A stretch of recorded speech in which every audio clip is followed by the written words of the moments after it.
Now,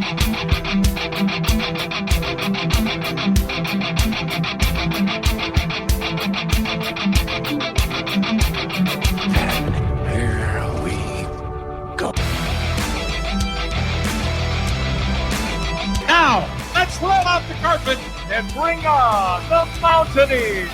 Pitch on a screen. Yeah! To Kevin Jones. A slam dunk, Kevin Jones. Left leg for Gansey. 3 in the air. Swish! Ray Jones, their outstanding guard, has to be the key. They don't blame me. Daryl Drew. Devin Evac. A weapons in you. Kirby Brooks on the two-pointer. Dallas Nichols wins the game. Alexander. It's a dunk right in his face. Send it in, Joe. Staten takes the ball to the left side, spins, shoots, layup, shot, good! Got the Carter throw the ball. Javon Carter is in Trae Young's head. Butler into the lane, into traffic. It goes again. West Virginia has won its first Big East championship. They're going wild here at the Coliseum. So long, Big Blue. Hello, Golden Blue. The West Virginia Mountaineers are going to the Final Four. It is a great night to be a Mountaineer wherever you may be.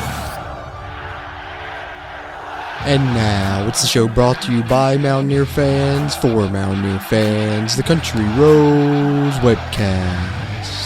What's going on, Mountaineer Nation? Welcome back into the CRW Hoops podcast here for episode 4 of the 2023-2024 West Virginia men's basketball season. We're going to get into the preview of the UMass game here later in the episode, but before we do that, we got a lot of topics to cover here in Mountaineer News. As we now know, this is the 10th game of the basketball season, so we'll be seeing the return of Kerr Kriisa. His debut as a West Virginia Mountaineer should provide a big boost to this basketball squad, but there is also another couple additions that could be joining the roster and making their Mountaineer debuts as well. We'll have to see what happens with that coming up in this game against UMass. It's kind of a wait and see thing for us from a fan perspective, and we'll see who takes the floor on Saturday night as the coaching staff's playing it pretty close to the vest after some monumental things have occurred. So let's discuss those here among some other topics to kick off this episode here in Mountaineer News.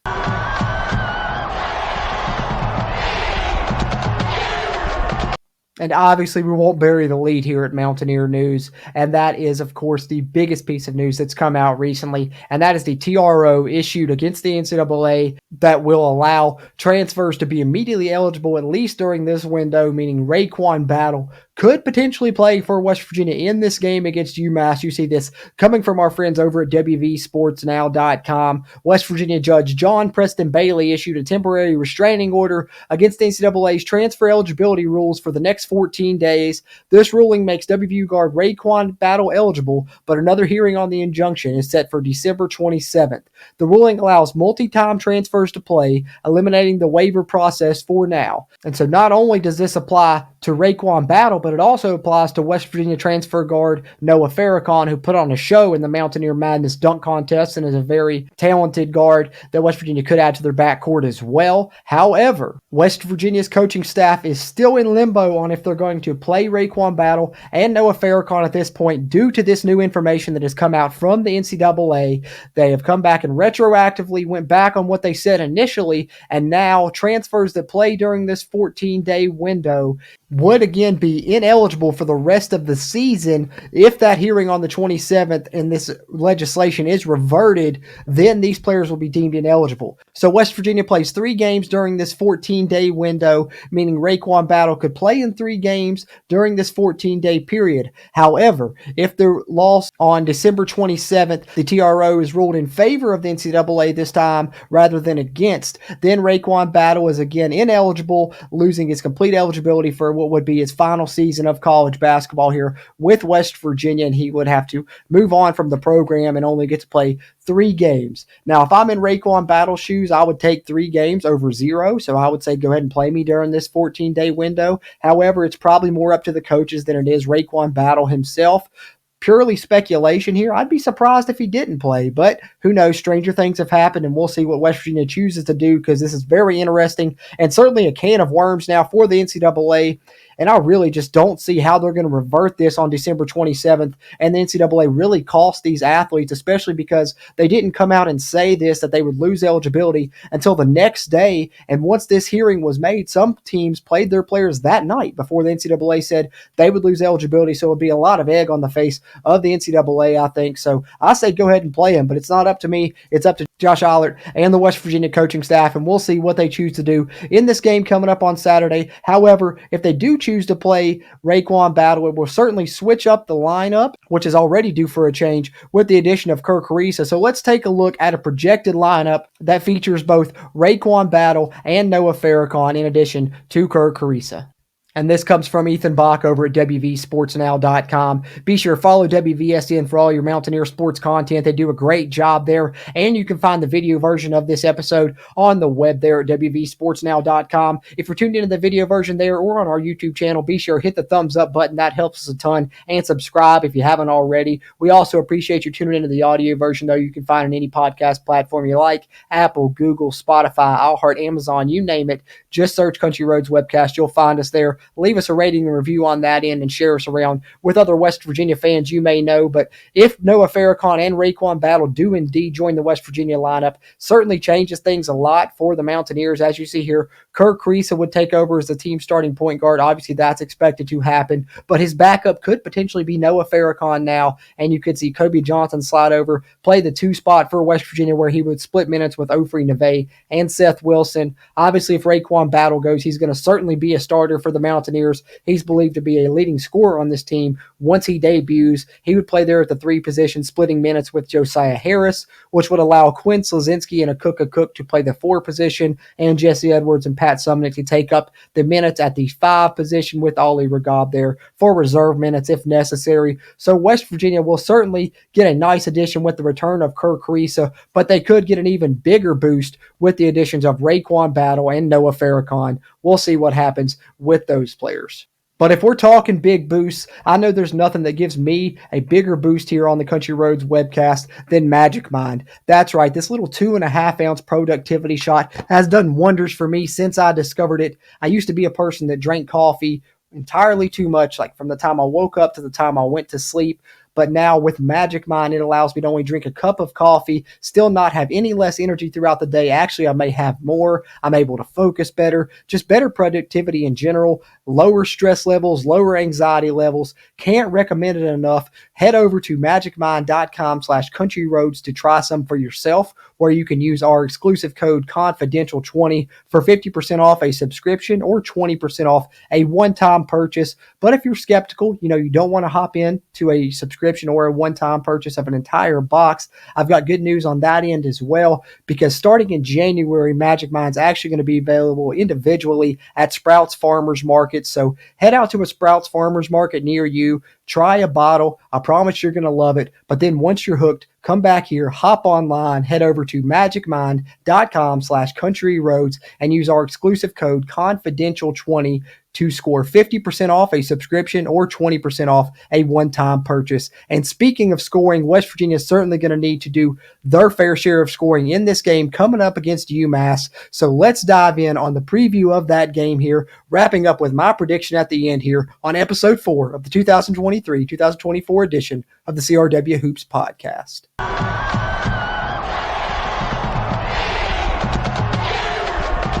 All right, Mountaineer Nation, as you well know, West Virginia will head to Massachusetts to take on the UMass Minutemen Saturday evening, December 16th. It's going to be a 6:30 tip-off, and the game is going to be televised there on ESPNU. West Virginia comes into the game at 4-5.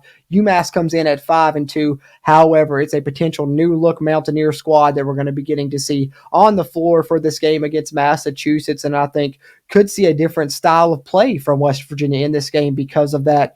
Throughout this season, they've been playing, 6, really 8 at most players. That's a huge lack of depth that West Virginia has, and due to that fact, they've really been able to, slow things down on the offensive end, not play up tempo, which I think kind of contradicts what they wanted to do going into this season. If you go back to the early part of the offseason and listen to Josh Eilert and some of the coaching staff talk, they were talking about, utilizing some press on defense and really turning up the tempo on offense. They have some players that they felt like could really run the floor, whether it's a Cook as a big man or Jesse Edwards, who's a guy that runs the floor and catches lobs. We've seen him catch a ton of lobs this season. Expect some more of those in this game with Kerr Kriisa returning. But I think with West Virginia's lack of depth this season, they haven't really been able to get out and run. We've seen that slow pace on offense. That's why we see West Virginia's low points per game average, trying to play games, in the 60s, low 70s. I think with the addition of Kerr Kriisa, that could change because West Virginia's offense could flow. They also will have more ball handlers. They should have a higher rate of assists, lower rate of turnovers. But if you throw Raekwon Battle and Noah Farrakhan into the mix, then you're really talking about a team that's playing, 10, 11 guys. I think you could see West Virginia play at a faster pace in this game against UMass if all those guys do indeed join the roster, and we could see West Virginia play a bit different style of basketball in this upcoming game against the Minutemen. Either way, I think the offense certainly will function better with Kerr Kriisa's addition. Obviously, you're adding a player, led the Pac-12 in assists the past 2 seasons. It's only going to help the way your offense operates. That's going to be big for West Virginia. And as you look at some of these numbers, I think a different style for West Virginia, getting out and running a little bit, would probably be beneficial because you're looking at contrasting teams in this matchup when you look at the way they've played up to this point in this season with I just mentioned, with West Virginia's roster being a big reason they've played the way that they have, trying to stay out of foul trouble, trying to keep fatigue levels down, among other things. That is why West Virginia is only averaging 64 points per game, holding opponents to 66, whereas UMass is scoring 84 points per game and only holding opponents to 72. They also are obviously applying pressure and getting out and running off of turnovers, as they have 9 steals per game compared to only 4 for West Virginia. Field goal percentage, 46% for UMass versus 40 for the Mountaineers. Rebounds per game, pretty close, 38 for the Mountaineers, 39 for the Minutemen. Assists per game, 12 for West Virginia versus 19 for UMass. And like I said, expect West Virginia to have a higher number of assists in this game and probably a lower number of turnovers as well with Kerr Kriisa's return. West Virginia is averaging 4 blocks per game, the same as UMass, who's also right there at 4. Both teams won their most recent contest. If you're watching on the video version, you'll see the last 5 for each. UMass winning 3 out of their last 5. West Virginia losing 3 out of their last 5. However, both teams most recently had wins on December 9th. West Virginia taking down Drexel 66-60 for the 4th win of West Virginia season, as we well know, whereas UMass took down Massachusetts Lowell 91-77 for their 5th win of the year. As far as how ESPN's feeling about this game, the ESPN FBI predictor has it pretty even, but favors UMass slightly, 51% to 49 for West Virginia, but I think a lot of that's probably based on what West Virginia has done up to this point and not what they may be debuting in this basketball game. But let's take a look at some of the team leaders for both of these squads now that we've looked at a little bit of the team stats in this game. And as we look at UMass's team leaders on the season, one of the main players that West Virginia needs to be worried about in this game is the UMass big man, Josh Cohen. He's a senior player, 6'10", but he really can score the basketball. Almost 60% on field goals for the year, leads the team in points, rebounds, and steals, as you see there. 18 points per game, 8 rebounds per game, and 1.5 steals per contest as well. Really a big man that can get out and spread the floor, shooting 50% from three-point range. So West Virginia's going to have to do a good job closing out on him on the outside, but they also cannot just focus on him solely, as Massachusetts has other players that can really hurt West Virginia, particularly another forward in Matt Cross. Not as tall, 6'7", but a good size there at 230. He gets in there and hits the glass hard as well. Nearly 8 rebounds per game for him to go along with his double-digit scoring average, averaging over 16 points per game, as he is one of 3 UMass players that average double figures in scoring, the other being the guard Rashul Diggins, averaging 11.6 points per game, 3 rebounds and 2 assists, and he'll team up in the backcourt with Keon Thompson, who leads the UMass in assists, does a great job orchestrating their offense, and is nearly a double-figure scorer himself, 9.9 points per game,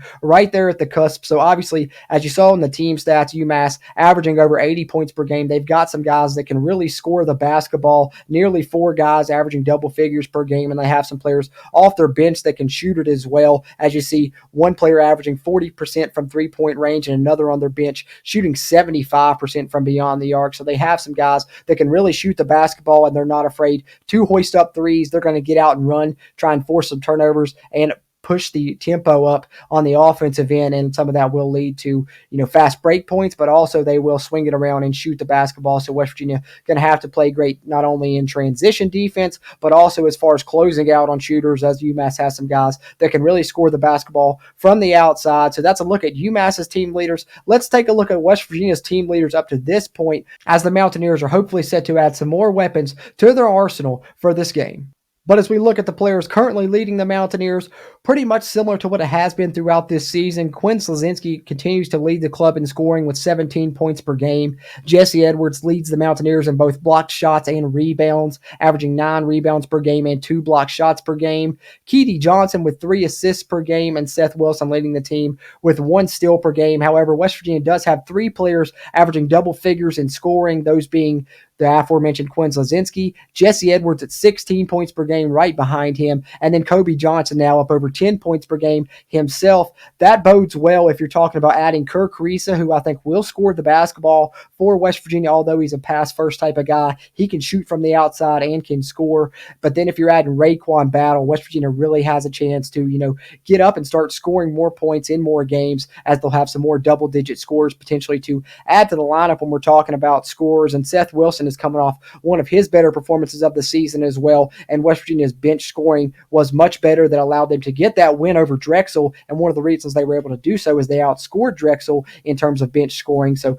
West Virginia still could use some good minutes from Seth Wilson and Ofri Neve, even if they are coming off the bench in this one behind Raekwon Battle. We'll see what happens there, but West Virginia's front court was also boosted recently by the return of a Cook. As you can see, only playing about 10 minutes per game in the 2 contests that he's debuted, but he's done a great job. Hit a 3-pointer last game. He's been blocking shots. He's been rebounding the basketball, and he really is a high-energy guy. Great numbers in the plus-minus category for the Mountaineers since he's returned, and he's only going to continue to play more minutes, so I expect West Virginia's front court to get better, and Jesse Edwards has been one of the best West Virginia big men in recent memory. I think he's going to continue that good performance. Quinn Slazinski averaging over 5 rebounds per game, Josiah Harris averaging over 5 rebounds per game, and Ofri Neve doing a great job getting in there with his 6'7" size, right at 5 rebounds per game himself as well. I think assist to turnover ratio is something I've talked about needing to improve a little bit for West Virginia. I think Kobe Johnson's done a good job handling the offense in Kerr Kriisa's absence, but I'm very excited about the return of Kerr Kriisa. I think it's going to mean a lot for West Virginia, both in, higher assist numbers, lower turnover numbers, but I think just the way the offense operates is going to be really fun to watch in this game with Kerr Kriisa coming back, especially if you add Battle to the mix, because then you got to focus on those guys. That's going to provide open looks for guys like Quinn Slazinski on a drive and kick, a Cook, go down the list, Seth Wilson, and of course then that's going to free up the paint for Jesse Edwards to catch more lobs in this game. So I'm expecting higher assist numbers for West Virginia in this game and lower turnover numbers than we've seen, and hopefully it leads to more scoring on the scoreboard for the Mountaineers, which I guess leads me to talk about that scoreboard at the end of the day. Let's talk about my prediction for the 10th West Virginia men's basketball game of the 2023-2024 campaign.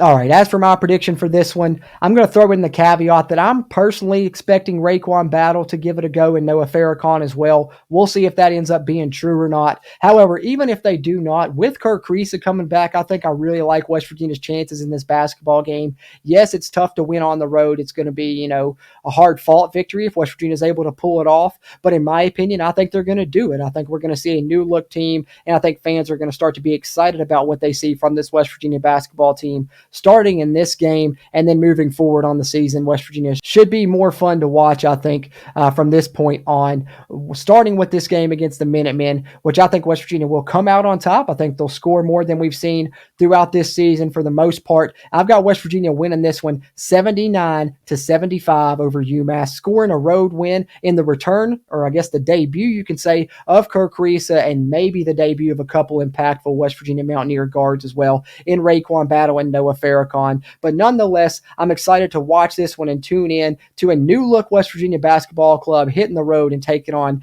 the UMass Minutemen in Game 10 of the West Virginia basketball season. Know you guys are excited about this one also. Hope you've enjoyed tuning into this episode, and I'm looking forward to the next one, hoping to put these out more frequently as the basketball season progresses. But be sure, let me know your thoughts in the comments both on this game and give me your prediction. Do you think Raekwon Battle and Noah Farrakhan play for West Virginia in this game against UMass? We appreciate those interactions here as we continue to try and grow the Country Roads Webcast community throughout Mountaineer Nation. Be sure, head over to WVSportsNow.com not only to watch the video version of this episode, but for all kinds of great Mountaineer sports content. Be on the lookout for episode 5 of the CRW Hoops podcast, and you can find out just when that will be releasing by following us on social media. We're on X at WVU Country Roads, then just Country Roads Webcast on Facebook and Instagram. Be sure, check us out there. We really appreciate that, just as we appreciate you tuning into this episode. Having said that, as always, I'm Jordan Cruz, and until next time, let's go Mountaineers. If you really want to know, then come on, let's go.